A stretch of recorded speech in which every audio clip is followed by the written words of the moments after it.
Transcription number 41. 5 seconds. Start. Sir, this bill was introduced in the House by the then Labour Minister Shri K.V. Raghunatha Reddy. I was also present at that time in the House. After a period of 9 long years, this bill has now come from the cold storage. It shows how powerful the plantation lobby in the country is. Even though after so much of time this bill has now been brought, I support this bill. In the name of a more comprehensive measure, I do not agree that this bill should be postponed or that it should be again referred to a joint committee. Some such proposals was there. I do not agree to that. Though it is not adequate and some improvement from the point of view of workers is needed, I do not agree that we should postpone passing it. For example, it has been suggested that the acreage limit should be brought down to 5 hectares to cover more plantations. In the south, especially in Kerala, Karnataka and other southern states, many plantations are not covered by this bill. I would request the minister to carefully examine this thing. In North India and some other places, tea plantation is on a large scale. But in the case of rubber, cardamom and coffee, it is 5 hectares. This is on the high side.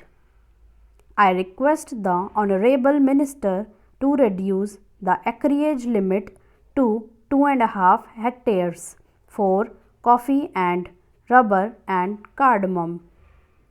Our friend was talking about socialism, socialist society, democratic socialism and so many other things. I earnestly request him to consider my suggestion, and that is whether the government is prepared to nationalize the tea industry. Sir, some 8 years ago in the Kerala Assembly, all the parties, including Congress Party, unanimously recommended to the central government for the takeover of the tea industry. In Kerala, tea plantation is owned by British monopolies. Even in the Assam Assembly, all the parties unanimously passed a resolution suggesting takeover of this industry. Are you prepared to take over this industry, especially this tea industry? I pose this question to the central government.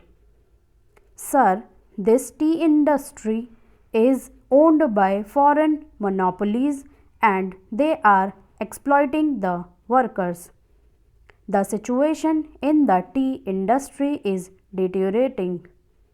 Are you prepared to nationalize it when you talk of socialism? Unless this is nationalized, you cannot meet the demands of the workers. Sir, how unfortunate for this country, predominantly agricultural, that the meaning of plantations in this bill has been stretched to include coconut gardens, apple, pineapple, cashew nut and banana plantation farms. I am glad that wisdom has dawned on the government not to accept these recommendations of the committee. If I were an anarchist or a member who wished ill of this government, I would have pleaded with the government to stretch the meaning of plantations to cover all agricultural lands in the country and attract the provisions of this bill. Then we could have seen the beginning of convulsions and revolutions in this country, as the debt-ridden farmers, being unable to fulfill the provisions of this bill, would have started filling up jails for violations of its provisions. Sir, I would take this opportunity to appeal to the Prime Minister to treat agriculture as an industry and treat agriculturists like the urban citizens and treat the farm holdings in the same way as they treat the factories and industries. The government should start finding out the invidious and discriminatory laws passed in the country since independence adversely affecting the farming community and review those farm laws if they want to ensure integrated development of the country. Mr. Vice Chairman, sir, you know the undivided Congress, the Indian National Congress, fought for plantation labor and also for the rights and privileges of the peasantry. It was Sardar Vallabhbhai Patel and Mahatma Gandhi in the Chauri Chaura movement who brought up the peasantry to the forefront to the leadership of the Indian National Congress.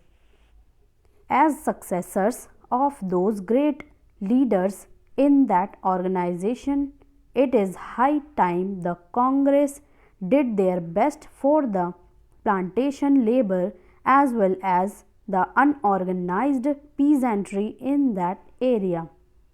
Even in Mexico, in Algeria, in Russia, or in Cuba, or in other countries, it was the labor, the plantation labor, who took the revolution to its final goal.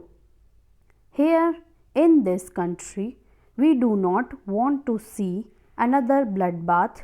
We do not want to see that they take up arms against government or against employers.